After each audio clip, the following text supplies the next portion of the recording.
Are you ready to get provoked? You're listening to Can I Live, a show created to excite, ignite, and expose. Let's tune in with your host, R.W. Jones. Welcome, welcome, welcome. It is 7 something, and you are tuned in to the Can I Live podcast, and we are very, very excited to have you guys here today. Remember, like our page, subscribe to our page, for we are the only ones in the whole United States of America and probably international, even remotely talking about this issue. And I mean, we're not just talking about it, but we have a full vetted plan to ensuring that child support is increased, payments are actually increased to moms. But I know when guys hear that, they're like, dudes, like, bruh, chick, girl, I'm already paying enough.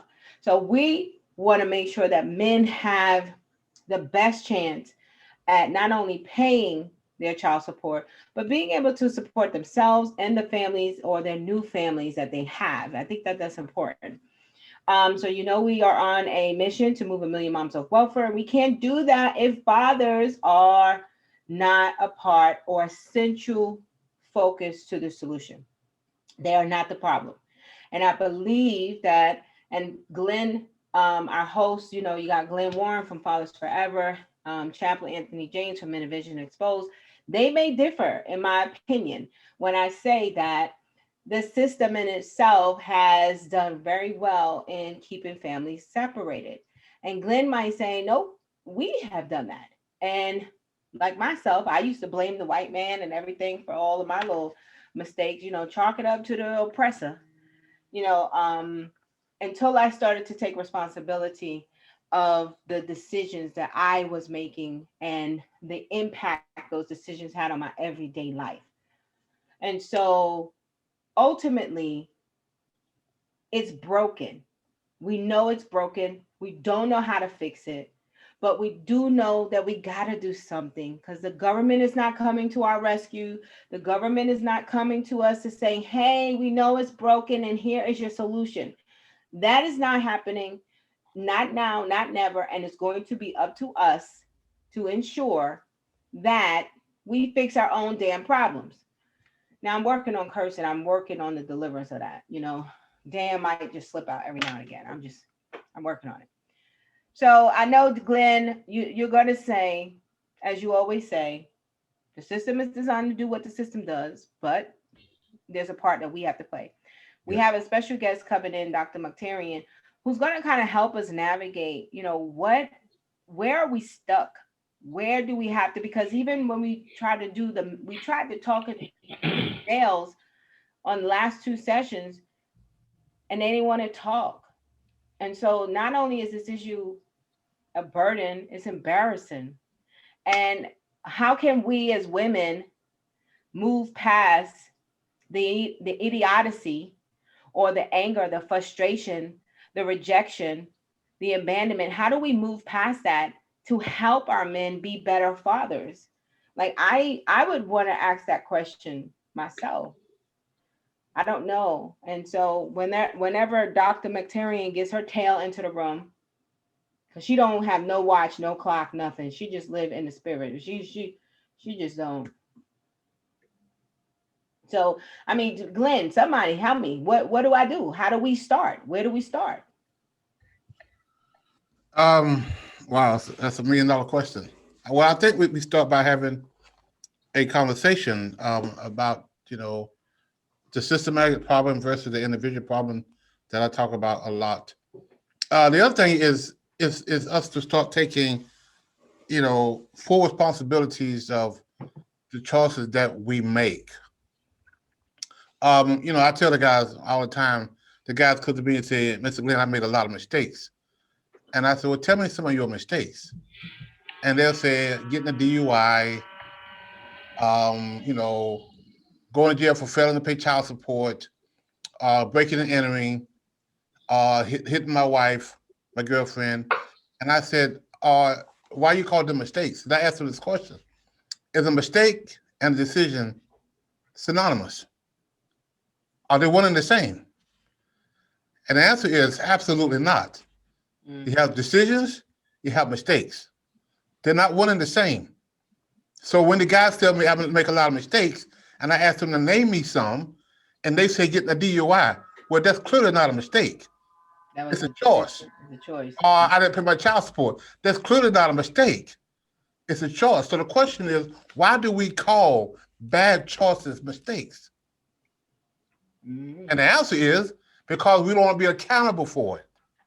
We After don't want to be accountable. we don't want to be accountable because after all, everybody make mistakes. Right. So everybody make mistakes. And I'm saying, no, you're right. We do all make mistakes. But what you just named, those are not mistakes. Those are choices. So So why do you we telling call? me if you have a one night stand with a woman and you fail to put a condom on because you was It's drunk? a choice. Yes, that is a choice. That is not a Right. mistake. And, It's a and I write choice. I write about one of these stories that I write. Call it in the book. It's called "Rumor Has It," where this guy. This is a real life story. This guy has a child. You know that he's taking care of his son. He has another child by this girl that he got pregnant, and she told him she was pregnant, and he decided I don't want to be ready to be a daddy now. So he changed his phone number, changed everything, and leaves. The girl moved back home, whatever. Now, 5 years later, the girl come back now to Wake County, and she filed for child support. Of course, he denies it. Of course, the rumor has it you got another child. So now the child is the guy is hauled into child support court. It is confirmed he has another child. So now he have two, but he's not taking care of his daughter. That's how he got audited to our program. So in the middle of our program, I confronted him, and he said, "I'm mad because my girlfriend didn't give me a choice. I don't feel like I had a choice in the matter." And I said, "You did have a choice. When you chose to go to bed with unprotected sex, that was your choice." Hmm. And she did the same thing. However, she decided she was going to live with her choices by taking care of her child. Right. You decided not to live with your choices, and you've been running away from them for the last 5 years. Now, to complicate this situation, guess what he does? He's got another girlfriend now. He ain't doing the same thing. He's got a girlfriend. They happy. But he has a one night stand. And in this one night stands, he get this girl pregnant. One night stands. One night stand.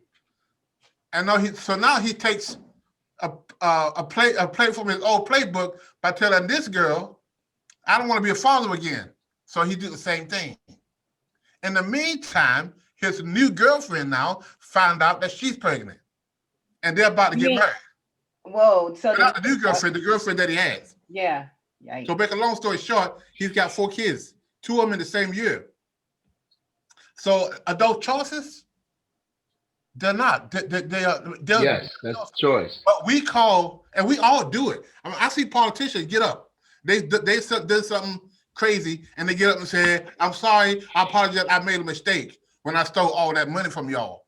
I made a mistake when I had an affair." Those are not mistakes. So we all do it. Right. We all call bad choices mistakes. But the reason why is because we don't want to be accountable for our choices. But once you call it what it is, when we look at the combination of our lives, we do make mistakes, yes, but we also make choices. Most of where we are today is not because of the mistakes we made, but because of the choices that we made. So if you want to change your life, change the choices that you make. And one of the ways is to stop calling bad choices mistakes and call them what it is. It's not a mistake, it's a choice. Now you're taking ownership of your choices, of where you are. I wish somebody would have had that talk with me early on. Like, that is just not the talk we have. I mean, I don't know. Okay, my daddy wasn't there. He was out there. I don't know what he was doing at the time, but I know crack was around those times. You know, he was out there. And, you know, I wish my mother would have told me that. It's just like, why is that conversation just not a conversation? Why is it okay for us to have children? And I mean, y'all might say, well, she's saying that now. She don't have 4 on the system, but I got off the system. Why is it okay for us to have children and then go to the system? That was not okay. I should have been told by my family, my parents, somebody in my family should have told me that you have this child, you're going to have to take care of it, not run me down to social services. Like, when does running down to social services become your go-to contraception.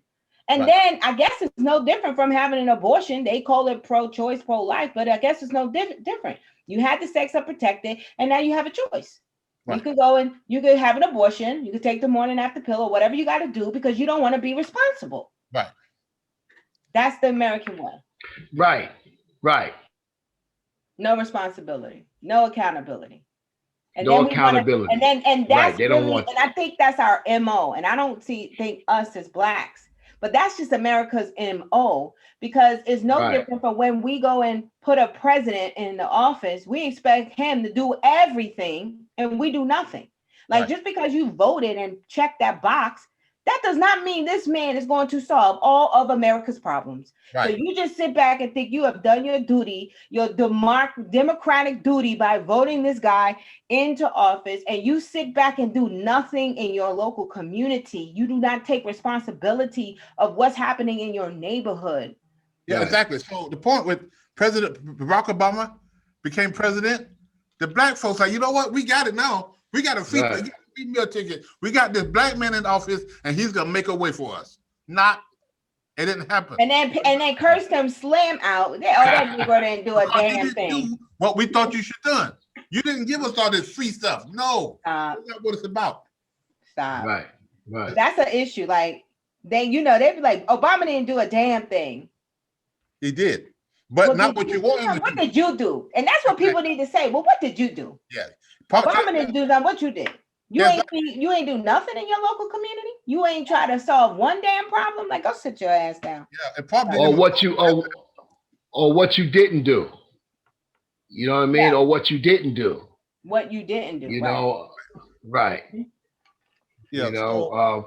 I don't know. I don't get it. Yeah. I don't understand that. I don't understand that. Well, I mean, I was talking to somebody earlier and about what we're talking about now, and I hear a lot of people say there's the statistics about 75 to 85% of men as Black African American males are out of households, and so I said to them, I said, well, would it be fair to say is there 85% of the women that has something to do with them being out of the household?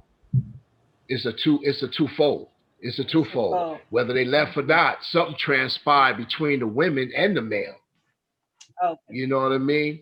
And so that's what we got to start being honest with, and start saying it was two people in this thing. It's not just the one. It was two people in this thing. And so how do we fix that? We got to confront the two. Mm-hmm. We got to confront the two. If you continually confront the one who you say is the bad seed, then the other one is like, okay, has something to do with it as well. So I think we have to start looking at the two people in this thing here.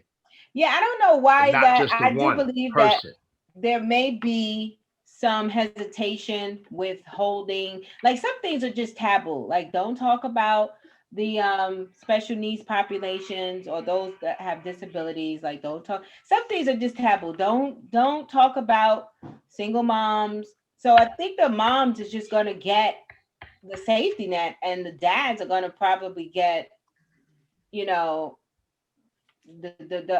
I don't want to say that. I was gonna say the adenoidema, the plunger up your tail. I mean, that's not funny. But that was the only thing I can think. That was just a terrible example, and it's terrible that happened to him. But so is the stuff we're talking about now. I think it's terrible that women can use the system against men because they want to. I think it's terrible that the system could just take you to court.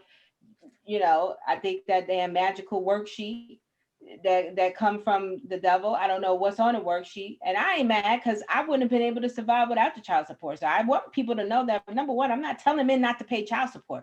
If anything, I'm trying to help them pay more child support.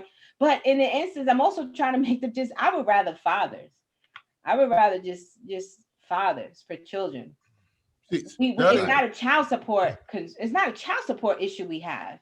Yeah, right. See, the other issue, Raquel, is the women use the system, but men do too, because men know how to beat the system as far as getting missing and getting lost and working for a couple of months and then quit or working under the table. They do the same thing. But you have to. It feels like almost you have to. I mean, come on. I don't know. Well, you don't have.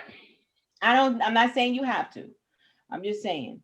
Okay, so if you pay like I was, when I was getting my child support for 3 kids, I was getting $378 a month.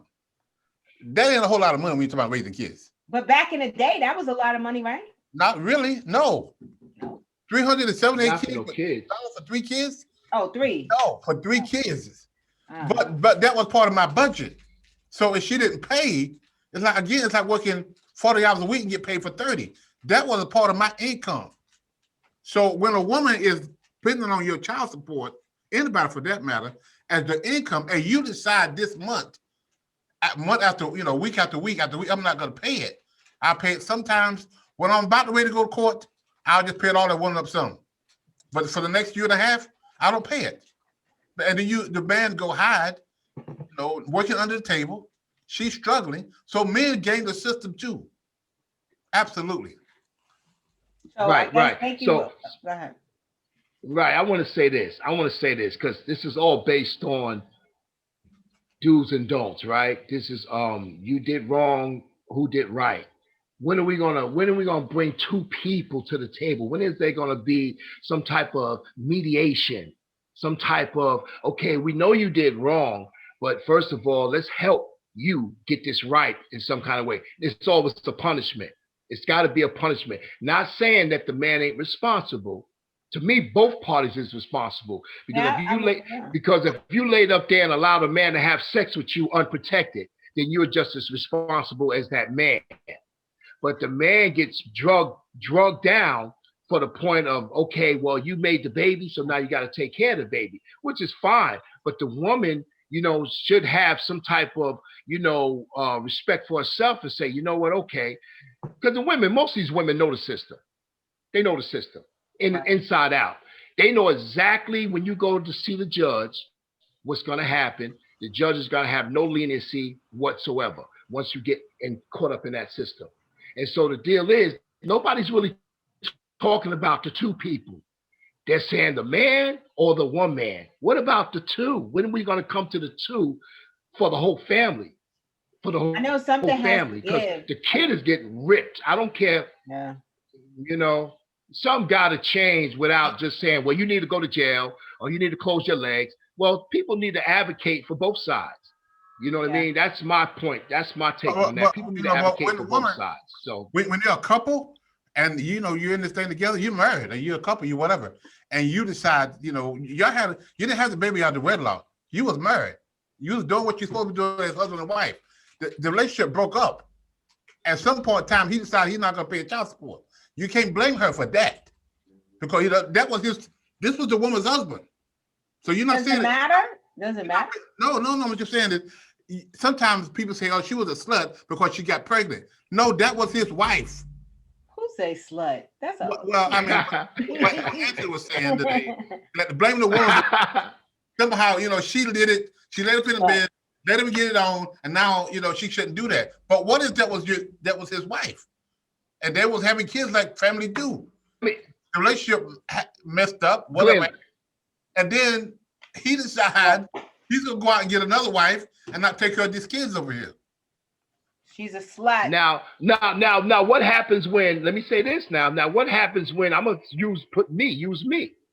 I was married, okay. Now the relationship didn't work out. We stayed married for about 5 years. Okay, we separated. Going through divorce. I was paying child support, right? The woman still went to child support court.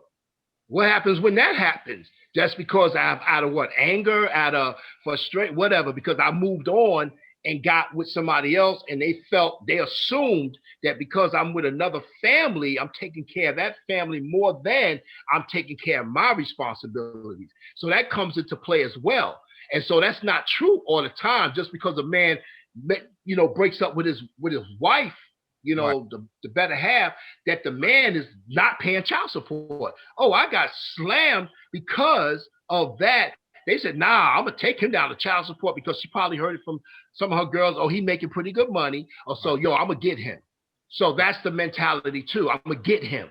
That's a point, a means to come at a person, and they're like, wow, you in the court now. And they threaten you when they send you those letters. They don't say, well, show up, sir. Could you come to court? They subpoena you and say, if you do not show up, you Yeah. will be incarcerated or whatever. You know what I mean? So that is it's a double-edged sword. A So lot of either times way, it's not up to her who wants to separate it, because if she's getting Medicaid and Medicare, it ain't up to her when she pay child when she go to the child support court. They're gonna come after you, and they're now gonna this ask. woman, my wife had a job, a good job. Yes, yes, yes. I mean, you know, Right. yeah. We talk about the So system in general. Right. let me ask you guys this, because I know Anthony's situation. Because it does matter. Like, what mental health is not. We're not talking mental health, right? We're taking mental health off the table. That is a real issue. Because some of these men and women got real issues, and I think also that plays a part in the family dynamic. So, but on one hand, I guess it's like, don't get in the situation, because on one hand it's like, here y'all are together, you making 15 bucks an hour. Same 15 bucks you've been making an hour. Whatever you brought home, she was okay with. Now you move on, you go about your business. Things are not the same. Now you leave the house. Now she's having, to second thoughts, and maybe we could work it out, but you've already moved on. Now she's upset, a little maybe disgruntled or whatever. But now your $15 is not enough, partner. It's like Annie up. At what point, I mean, is that not unfair? Or do you then tell a man, Annie up, get up, whatever money you got to do is your responsibility? Well, yeah, okay, absolutely. However, what about the fact that, now here's a perfect situation. We were talking, here's my ability to pay. Here's my ability to pay. Here's, $200-300 a month.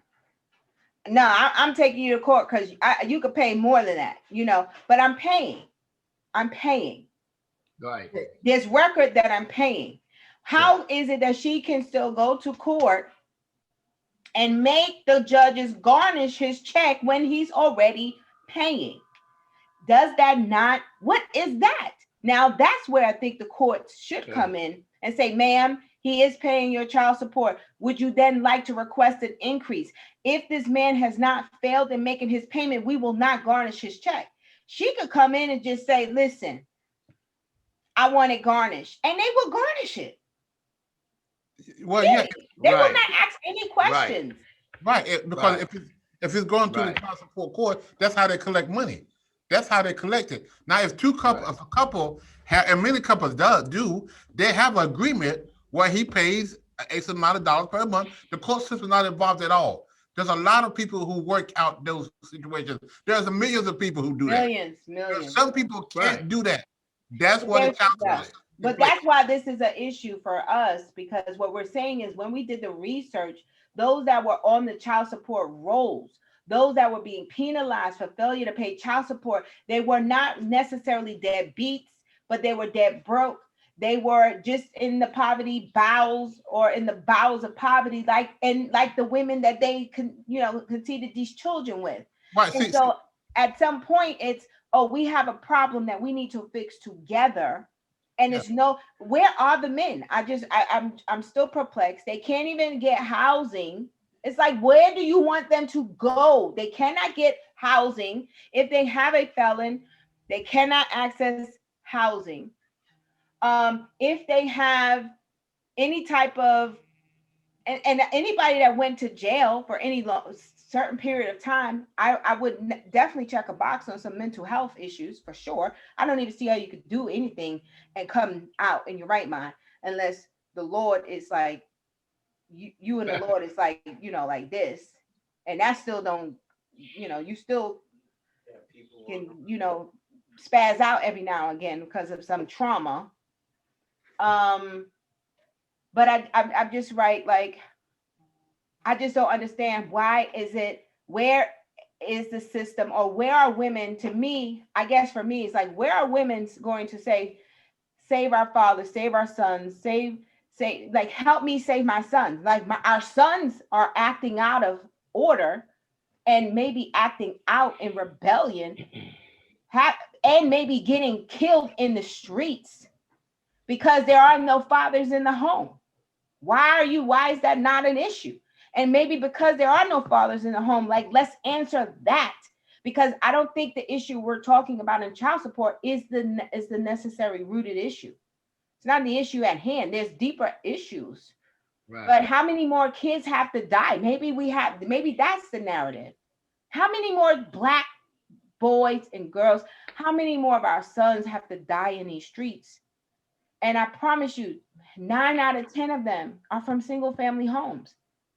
Like, and then is our pain that deep where we can't lay our swords down and just say, listen, whatever it takes, I just want to make sure your son don't get shot? Like, that shit is like an anthem right now. It's honorable to be shot up in the street because you live right, and it's even more honorable to be shot by the damn cops. But you just get the rest in peace Pookie t-shirt and the damn teddy bears at the damn corner with the lights and shit. That ain't it. Like, how many more of that are we going to do before we realize that this is an issue? Like, what is it going to take? Right. I'm asking, and Kimberly has to come back on now because I'm going to ask her. Kimberly. Before she comes back on, before she gets back on, let me say this last thing, right? This one thing. As you were talking, right? Because it played out in me because I was affected by it, because I may have made some mistakes as well, but I was still affected by it. Okay, but what's the sense of incarcerating somebody, like you said, but they don't put in place mental health? They don't put in place, well, we incarcerate you. This is what we're going to do. We're going to freeze your payments until you get out to answer to your payments, or we're going to get you some help. Because going through that jail situation is not, whoever have not been in prison, you don't know what I'm talking about. Mm-hmm. You understand? You don't know what I'm talking about. So I've been in prison, okay, down here in North Carolina. Haven't been in prison for 20 years. Failure to pay what they said, held in contempt of court, what they said, had 2 jobs, owed probably, I think, $2,600. I was on the move of paying that off. They did not give me a chance to do anything. They said, you going to jail. We holding you in contempt of court because you can't prove what we say, to show cause or whatever. So they don't know the trauma that it caused me of going back. And I was pleading like, ma'am, this is what I can come up with. This is what I have right now. What can I do? I have a job. As a matter of fact, I got a check. I could probably pay half of that next week. They didn't give me an opportunity just because the law says you were held in contempt, you are going to jail. We don't care how you get the money. Matter of fact, get the money. You know what? Come out, I'm not. What you about to say? What you about to say? What about the judge? Right. I'm not a judge. I'm not. But sitting in that courtroom and hearing what you say all day long from every other father who comes in there, I pay it when I get paid next week. It's always that when I get paid next week. What you been doing for the last 3 months? No, but you got money on hand. I know. That's what they said too. You got money on hand. You had money last week. Did you just get that money?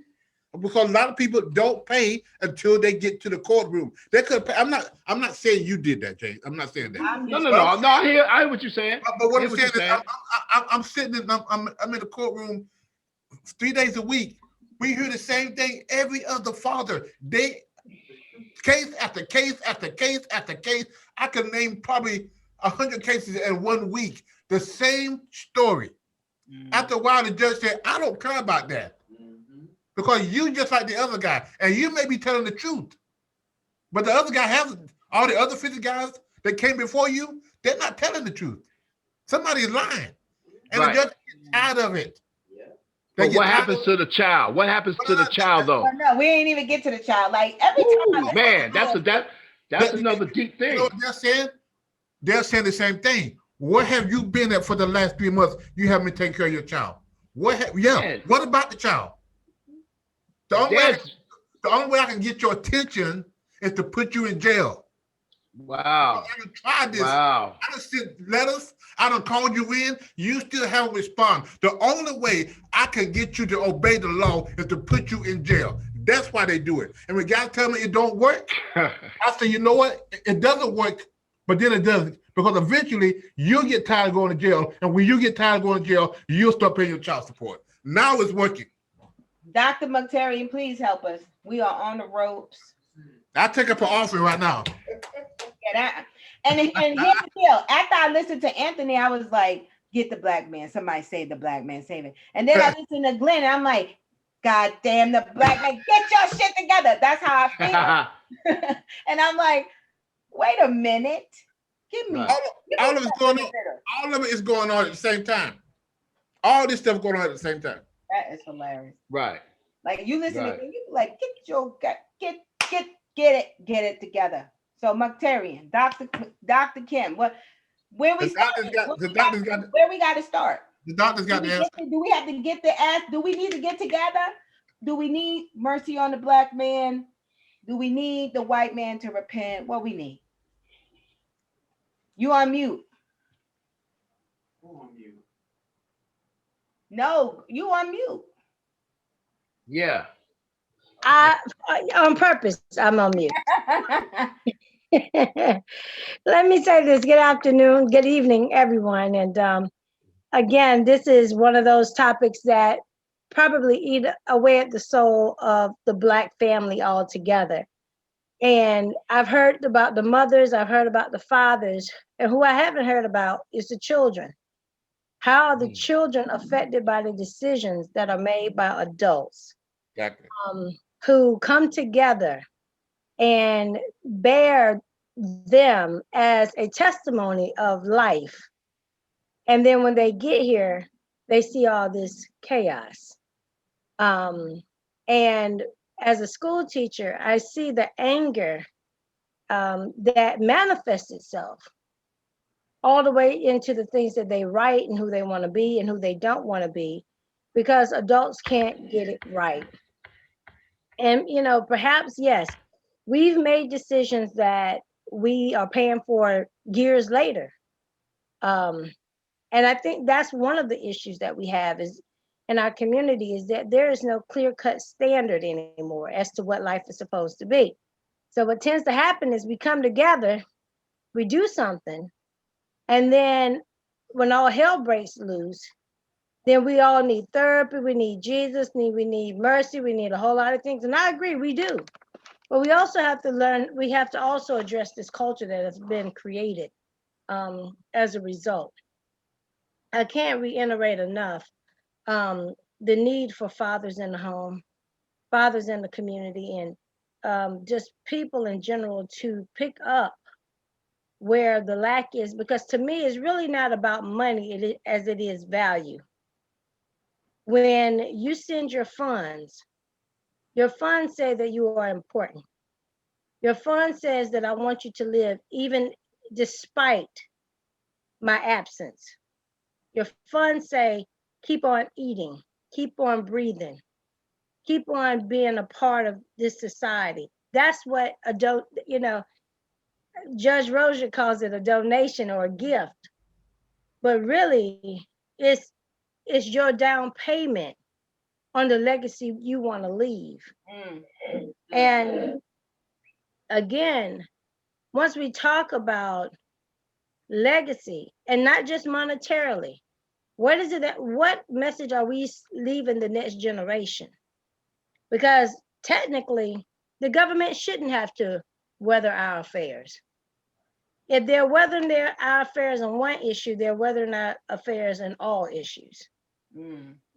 And too many times, I think you've seen that not only is the mother in child support court, but she's also in the welfare line. She's also in the other lines. And she also is in, the prayer line or the hustle line of churches and all other forms of pimp-itis in our community.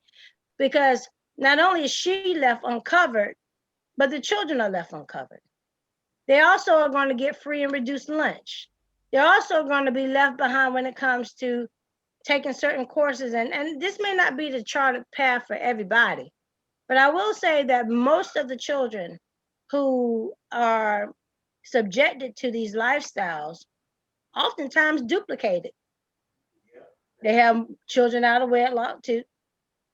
They have issues where their baby daddy don't pay child support. And now it's getting to a point where the young people are having babies and they are saying before the baby comes, oh, I'm not with him. We're not together, Miss Kim. The baby is not even done yet. And y'all don't date no It's not more. like it's in the oven getting cooked. It's not even ready. It's not even done. The baby is not even ready. Mm. And the children are saying we're not together. So together, so is this issue about child support to me is probably a minute point. Yes, it's hard on the flesh. Yes, the government is probably a bad guy or whatever we want to call him, but it's trickled down to much more than just monetary donations. Trust me. Now it's a lifestyle that says we're supposed to be apart. It's supposed to be chaotic. It's supposed to be dramatic. You're not supposed to know who your baby daddy is. I am seeing more judge shows have who is your daddy topics for the day because that's becoming our social norm. And it's all encompassing. One thing I often tell people is what I don't see. When I go to the divorce court or when I go to child support court, Glenn can probably attest to this, is I very seldom see Chinese men and Chinese women in divorce court. Mm. Say it. They exist. I very seldom see the Indian culture Come on. in divorce court or in child support court. As a matter of fact, their marriages, some of their marriages are prearranged, and there is no such thing as divorce. They don't get no revelation 20 years later who's supposed to be their wife, who won't supposed to, 5 babies later and 4 women before. All that revelation don't even matter in their culture. So if it's a culture thing, you were saying something earlier. You was like, well, in order to be a father, you was like, you have to be a son. And I was like, what? Like that just hit me like a ton of bricks. It was so heavy. It was so profound. Can you please expound upon that theory that before you can even be a father, you have to be a son? And what does that mean? Well, I think when I made that statement, I was talking about the state of mind um, and the state of being of most of our men, of most of any of the Black culture, is that there is not a lot of transitioning of strong ethical foundations. Lucky for us, Glenn and both Anthony paid child support without running from it. But we know on too many occasions, and I do apologize for Anthony because he seems like he's the exception versus the rule. He's suffering because he would be the exception to the rule. Most of the guys or what Glenn has observed is many of the guys are running from responsibility. And that is where the courts begin to judge our men from a place of no responsibility versus those who do. You don't count because you're not the rule.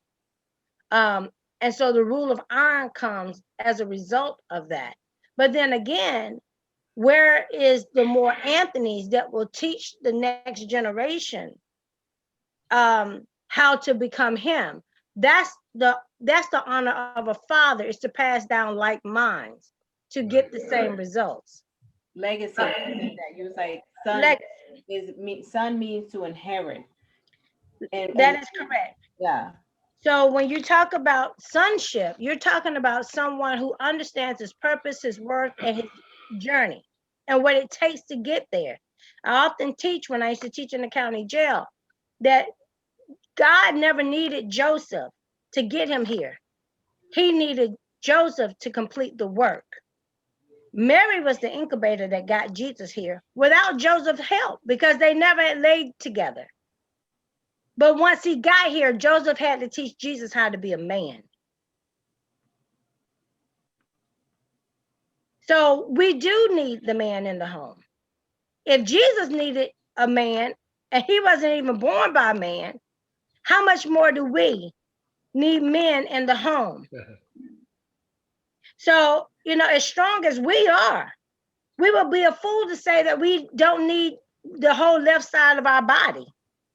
That is an abomination. And what has happened is society has taught us how to live life broken and disabled.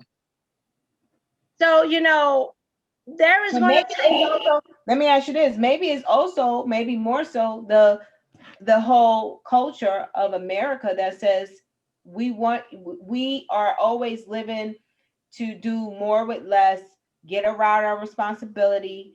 Because I doubt all of these moms are teaching their boys how to not take responsibility. I know, sure, as a mom in the struggle, the fact that as a single mom, if the fathers of your children were not there, now some that might be traumatic. You might hate some of your kids for that. You might mistreat them. That's wrong.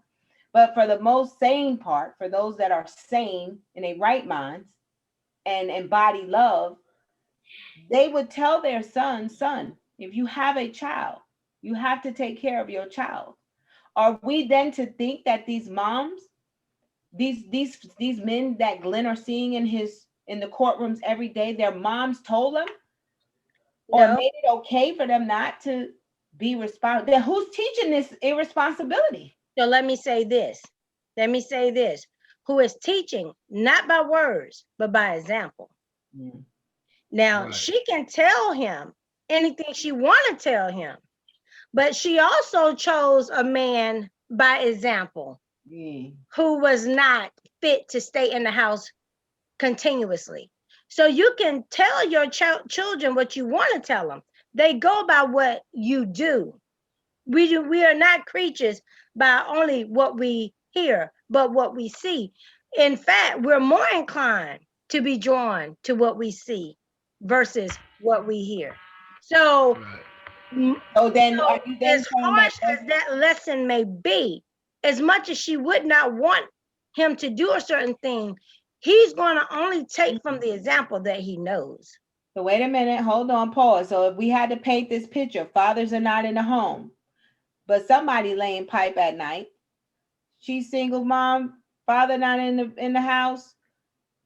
Okay, I'm gonna tell you to do right, but I'm gonna do wrong. So are we gonna blame this on the black woman, the single parent at home, because she's doing something different than what she's saying? Is her life contradictory to bring about this culture of irresponsibility? And of course, we're not saying all black women as a whole, but I'm trying to narrow in, because what we see in Glenn's room in the courtroom too often, that mindset, that culture is prevalent in every single city and state, and it's attached. He might see the men, but on the other side, I'll see the women. You'll see the women. We'll see you know what I'm saying? Like, We'll it's see, connected. we'll see, we'll see the frailties of both. And I think that goes back to what Anthony said as well. There is a co-partnership in both the wrong and the right of this matter. Right. I just think what it says, the wages of sin is death. There's a wage for sin. Somebody gonna get paid for it. Now I think some folks don't want to get paid for the sins I that think they that did. scripture, that's just like some scriptures are just like, it's just Yeah, I like, can't refute it. Now I didn't make it up, so don't be mad. Don't throw a brick at me. the But way they say, I heard somebody say, the old folks would say, I heard somebody say the wages of sin is death. Now, God forgave us, but he also passed us a bill too. Right. And that bill sometimes come across. And it is not always pretty. It's not just monetary. There's a whole lot of things that come about because of the decisions that we make. And the Bible said, guard your heart with all diligence, for out of it flows the issues of life. So we got to guard our heart, because we've been laid our heart down and picked up something that we can't put down for the next 18 years, 25 years. Right. Residuals. Huh? residuals. Yeah. Residual, Residuals. absolutely. To this day, I always, and my children say, like, Mom, you're so hard. Like, you never let us make any decisions. I said, no, I won't let you make the wrong decisions, because those decisions cost. They are Right. costly, and you all know as parents, you can't beat that enough into your children. Like, oh God, please don't make that decision. Something as simple as smoking marijuana can turn into like the death bill. I mean, Some think tweaked up, about yeah. what we got away with. But this next generation, I can't tell you the grace of God is going to be that lenient.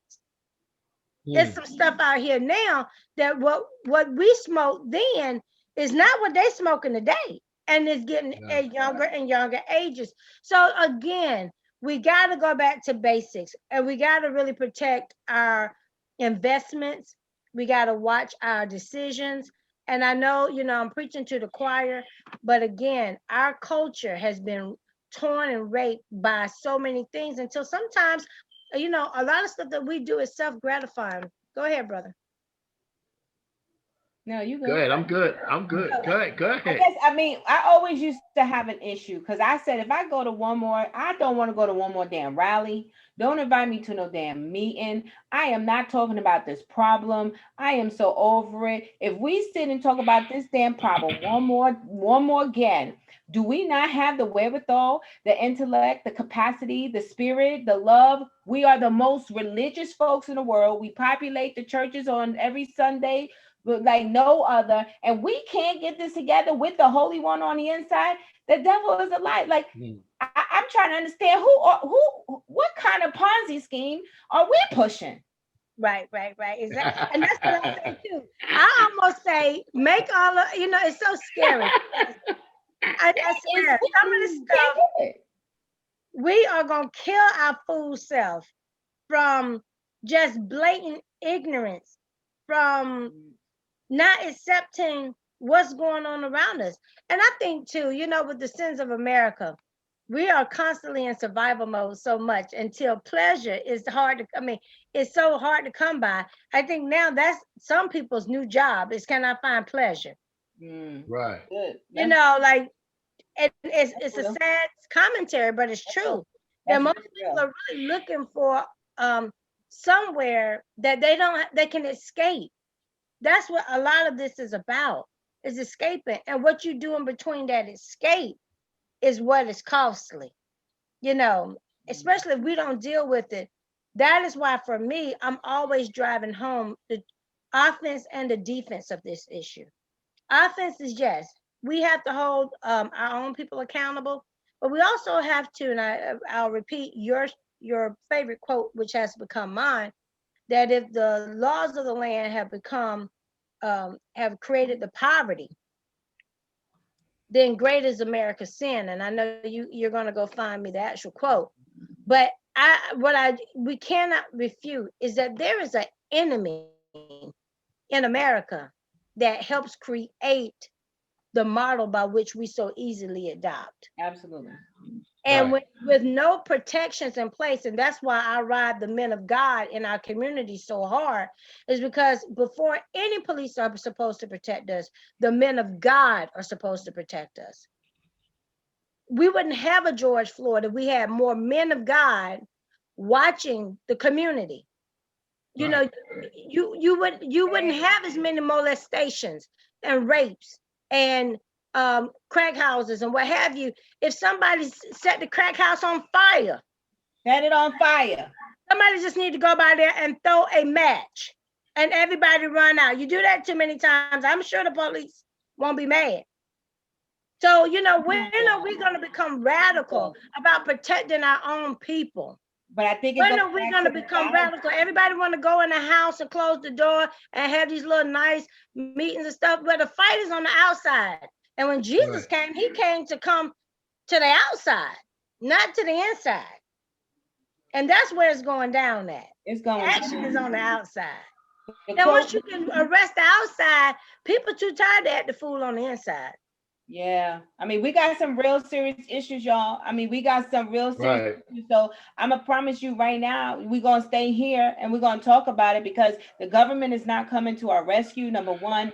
Number two, you shouldn't be in nobody's church praising nobody's God, and our community is in disarray. Like the George Floyd, that should be enough. Nobody should be able to profit off of these damn. We done we trying to monetize with the damn George Floyd t-shirts and all of the Brianna, we will make a t-shirt in a minute. I got your t-shirt for sale on the corner somewhere. Sit your ass down with the t-shirts. You're trying to make $5 off of somebody else's pain. That's not it. And ain't nobody gonna tell us otherwise. I'm just tired of it. The jackass, it's like, come on now. Like you said, the black men, where are the black men? If they're not out here trying to get money, then they out here trying to get tailed. Then it's like, then you got a far few in the streets trying to save. And then, I mean, yeah, we got to always look over our head because that adversary, that evil, wicked one, that don't always look like a white man, because sometimes that white man could work through the black man. I've seen that 1,000 times. Oh yeah. All the time. All the time. Sell out, like, go. Let me say, I'm just like pissed. Right. Well, let me say this, Kim. I appreciate you coming on here, doctor and woman of God. I saw your videos and stuff like that. I've been trying to connect with you. I know this is probably how we're gonna connect through here, but we need to definitely hit the streets like hard, because that's what I'm on. I'm definitely on, covering our communities. I think we need to stand guard. We supposed to have been had stand guard. After my daughter told me, she's in New York. She called me crying.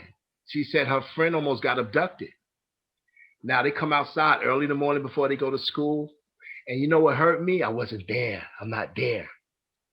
But I said, you know what? I had to cry and dry that up and send the prayers to it. But I'm on the phone with her every day, talking to her.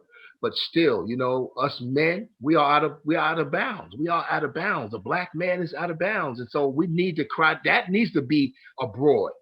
And whatever you got going on, please connect with me and let's make some things happen. Because it's bigger than, like you said, just the money.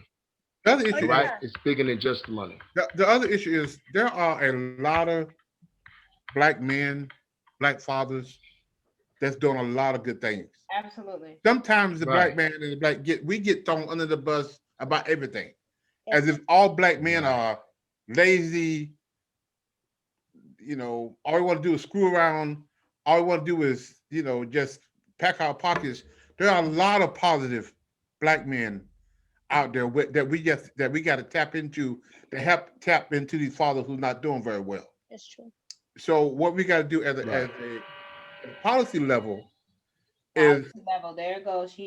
That's what we have to do, because a lot of guys are not going to come to my class unless they're court ordered. Even half the ones that court ordered don't come. But when they come and they get there, about the 5th or 6th classes, you see them sit like this, and you see them lean up to the table, because now they're starting to open up, and they'll start to get in what I'm saying. By the time they graduate, their whole perception about fatherhood and who they are has changed. But what made them men come? They're not coming on their own. I'm telling you right now. As a man, we're not gonna go to the doctor until stuff start working. When it ain't working, we're gonna figure out what it is then, because we want to fix it. But we just don't go and get help unless somebody make us do it. So we need more court systems to work together, because my program will not work without the child support court, because the guys are not going to come. Yeah. So can I ask you something, Brother Glenn? Because you're absolutely right. When I'm not teaching, when I was not teaching my class, I was over teaching your class. Yes. And oftentimes the brothers would say, Sister Kim, where you been? Why you ain't come before? What was you at in the neighbor community? Why we didn't get this teaching before? And I would tell them, because you wasn't ready. Right. I said, in order for you to be taught, you first have to be a student. And the student got to be in the posture of sitting. Right. Exactly. I said, and you was on the run. Exactly. You was running. So you can't run and sit at the same time. Right. Life has to make you sit down. Exactly. So do you want to be made to learn? Because that's an abuse. And that's how you know you're dealing with bastards versus sons. Right. Because a son's attitude is one who's thirsty for his dad to give him the Right. information. Right. A bastard's heart rejects. The Bible said a fool despises wisdom. Right. So they can't hear because they were not given the proper tools. Listening is a skill, and Right. it is a spirit that goes behind listening. So there has to be a conditioning of the soul that takes time. And no, it should not have to come solely from a governmental institution that is a substitute father. Right. They shouldn't have to get beat over the head by the police and shot in the back and the chest. And they shouldn't have to have a lengthy sentence for them to recognize their value or Right. get their GED. They shouldn't have to get shot and be in prison so they can sit down and get a GED. Absolutely. This is absurd. And if society has created that model for us as our social norm, then I rebuke Come on. Satan and the entire system that has created such a model.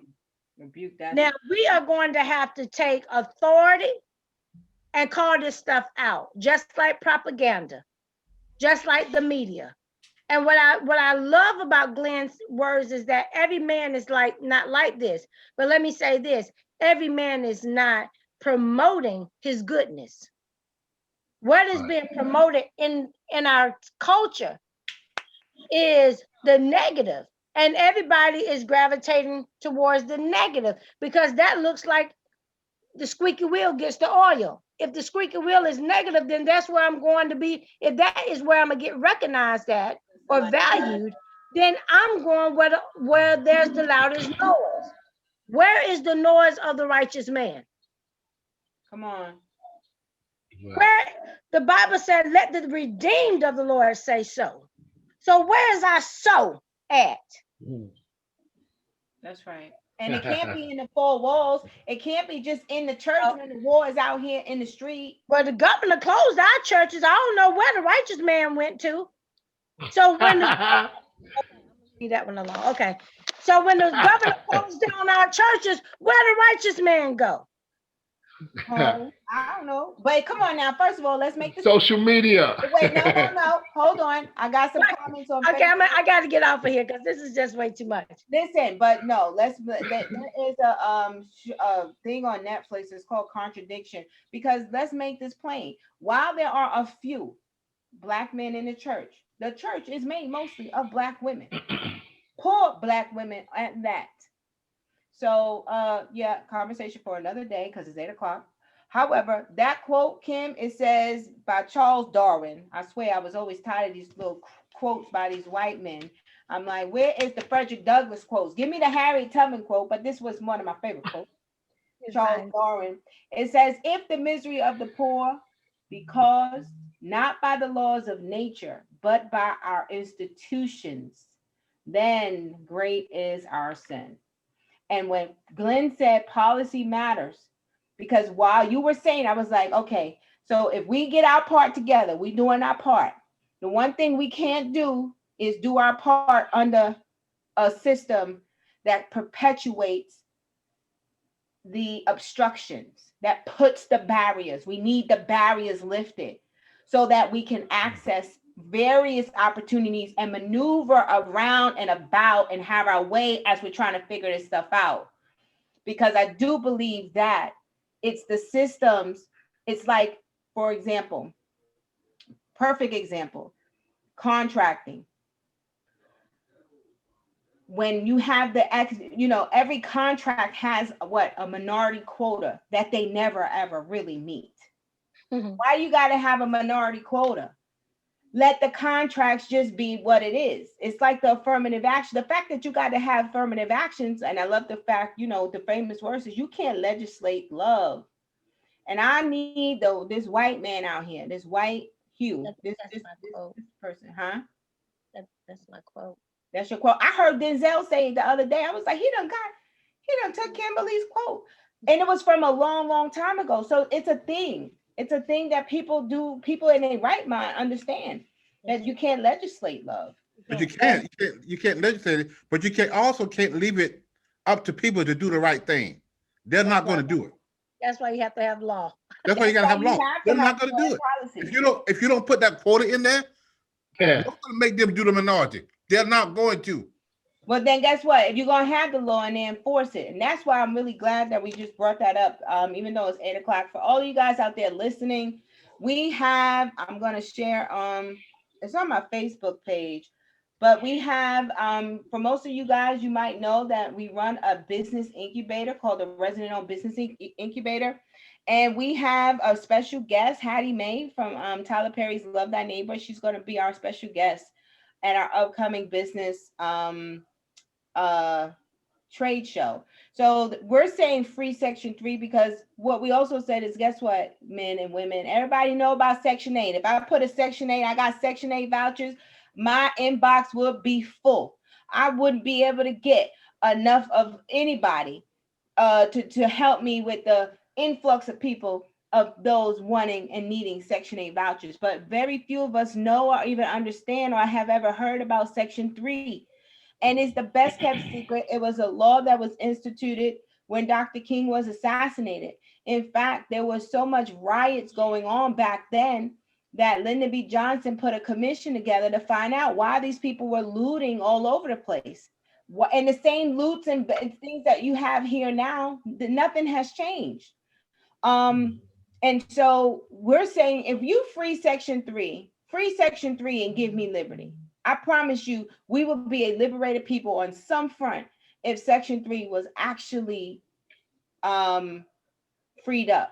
And so that's the policy because if we just took the opportunities that were afforded to our young, low income men, women out here who need an opportunity. They are robbing each other, stealing, cheat. Those are crimes of poverty.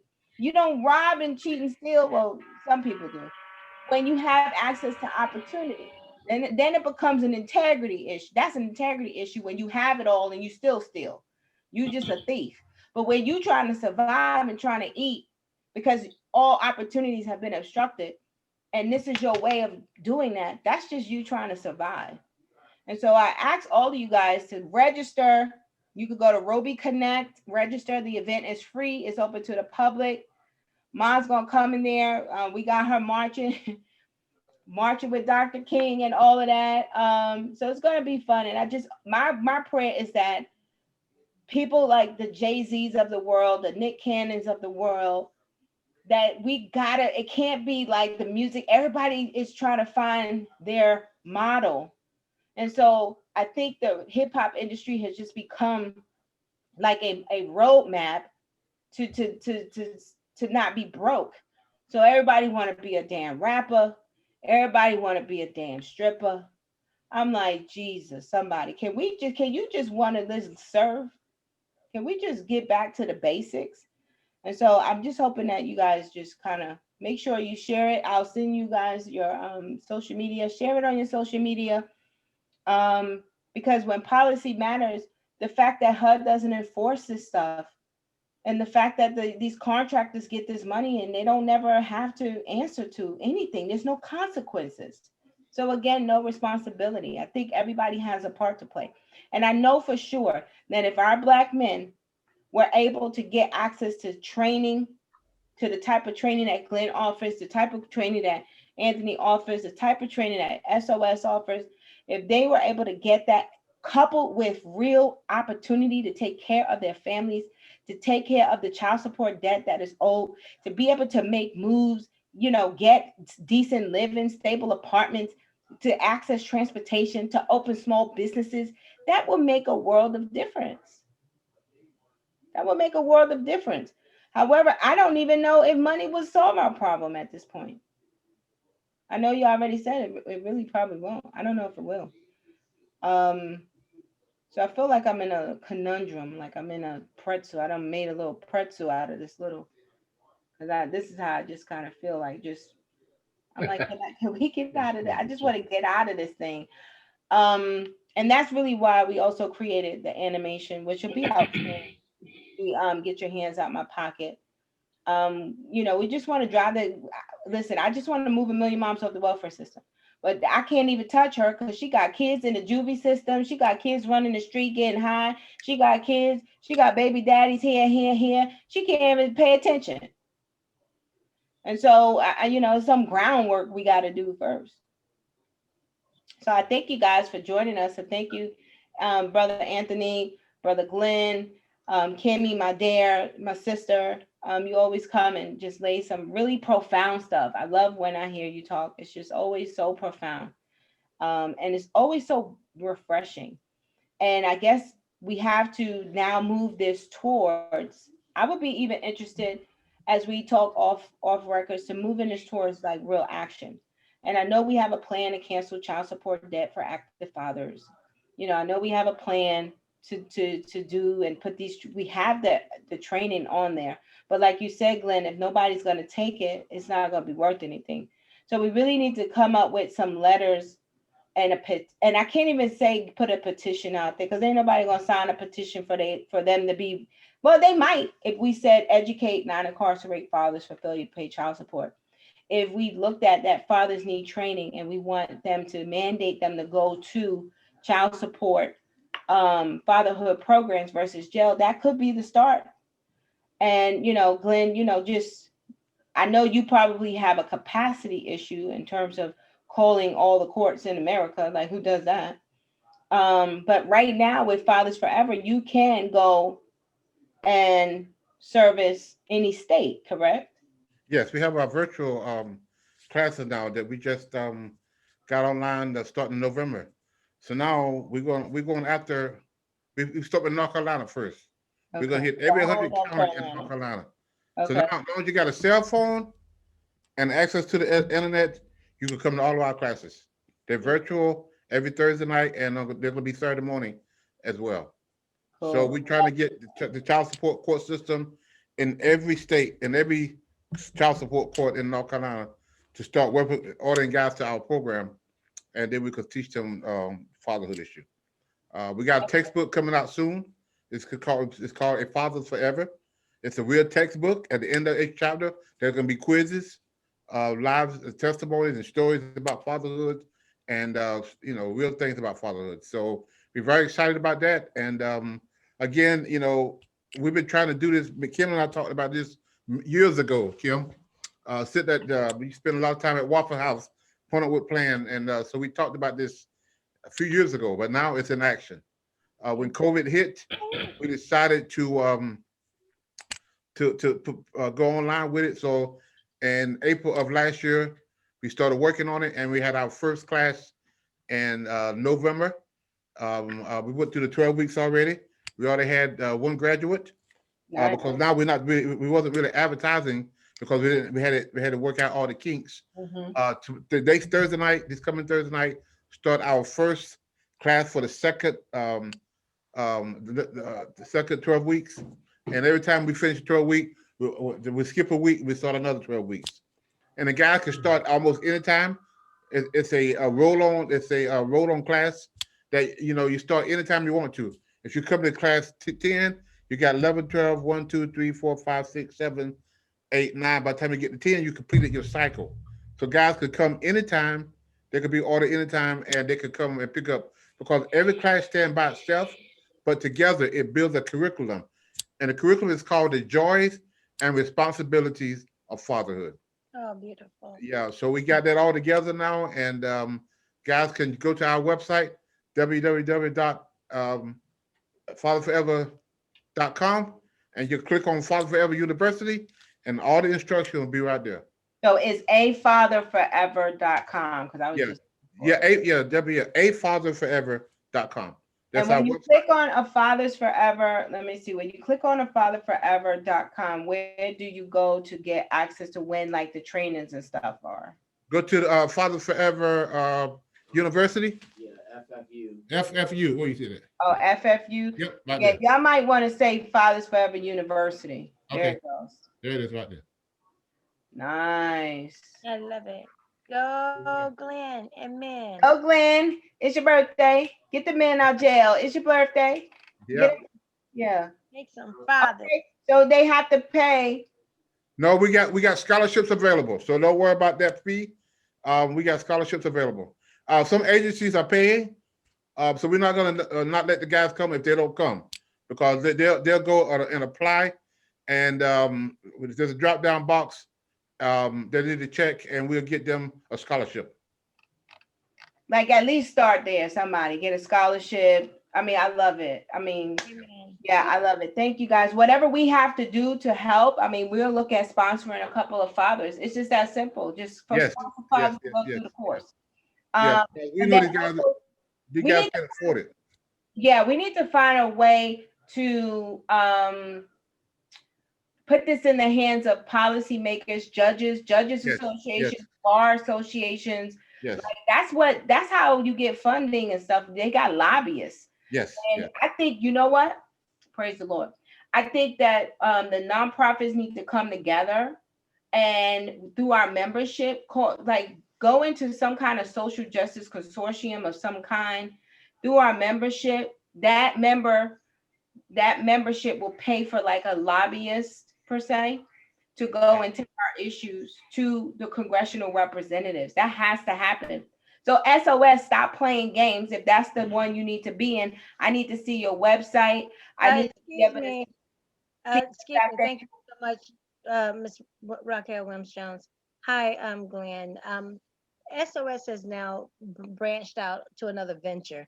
Save Our Sons, yes, but we are now entering into our lobbying phase, which is SOS Consulting Firm, which is a advocacy lobbying group that goes strictly for social justice and things of that nature. Well, look So at you will hear from me soon so that we Okay. can tie um, all the parts together, from the lobbying to the legislation, all the way down to the grassroots to the ground, where Anthony will serve and mentor and teach as well. So that is the area where we're moving forward now. I Um, can see that. I know, That's the thing. yeah. So I know that it is our time now. So stay tuned and hold me I'm accountable. gonna hold you accountable to that. How long we talking? 30 days? 30 days. What's the day? Or we need more? I mean, we might No, need more. no. Um, I just refiled. I just refiled. So I have all my paperwork and everything is done. Save Our Sons is now 501c3. So I can leave that. That's now going on smooth. Working on some grants, so that'll sustain me on that end. So things are moving forward so that I can sustain on one end and push on the other. But So we, even if, let's say, for example, we get your website up because I know you had it, and then you did the lobbying piece, just like Glenn is charging a fee for his service. We just have to do the numbers of what it's going to take for you and someone else to be able to go into DC's congressional representatives or statewide to go and and to discuss these issues and put a membership fee for organizations, and we'll join. Right. okay. I'll be the first member. And I know Glenn and them will join. You can get social Absolutely. justice organizations to join. And Mhm. whatever that looks like, we just need to do that. I mean, we might be, So as one who sits on the advisory for SOS Consulting, I need you to us to get together so we can call the first meeting so we can get this under wraps. I will be filing for my lobbying license here in the state. So, um, and then, through that, Save Our Sons can be the principal, as well as Fathers Forever, who would hire SOS to do strict lobbying for their issues and make sure that we get funding pulled down for those particular issues that you want to cover. yeah, we can So, talk about that for sure. yeah. Please, let's do it. Because I was like, you know what? We need a lobbyist because Oh, you we ain't better got know it. I'm ready to go. I'm ready. I'm gonna hit. I hit the streets all the time. Now it's time to hit the upper area and sort of let and that. then train lobbyists because we don't even that's one thing. When I worked at the General Assembly, I saw lobbyists, and you very few were African American, and they get paid big dollars. Now, but we need to come up with a business model that will pay our people to free our people up in the congressional the hills. And I have a huge. I have some wonderful ideas as to how that can happen because everybody else is making money off of our blunders. I would rather us get paid to fix our own people. It should be brought back into the community so we can circulate dollars on our own head and see the results that we want. Even still keeping that same dollar, even when it's bad, it can turn that dollar into good. So making it a community effort, of course, and to bring our communities back because if you know anything, you know that the United States is on a mission to recolonize areas across this United States all over again. And we are trying to hold out the pieces together. So yeah, let's get in and make that happen. You will hear from me and Raquel soon because Oh yeah, we'll make that happen. I mean, that's my specialty. Make it and happen. two, we have 3,500 people that are going to be released from prison in the state of North Carolina under Governor Cooper's mandate. Where are they going? What are they going to do? They may still come back home to face the same issues. Right.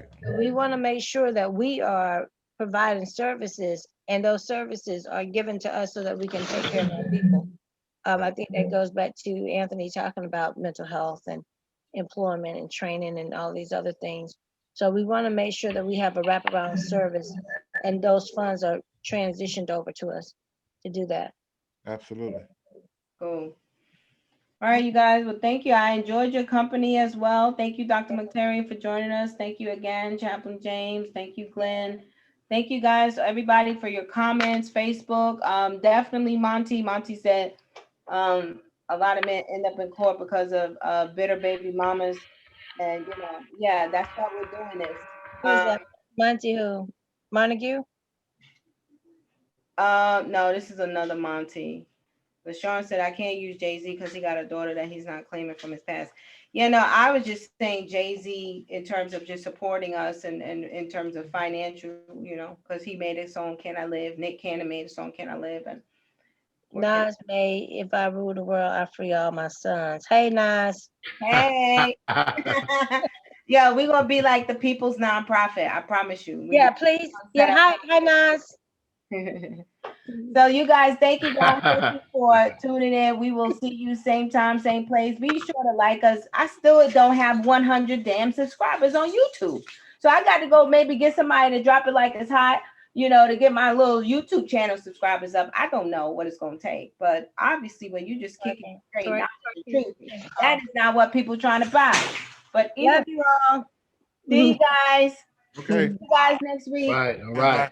All right.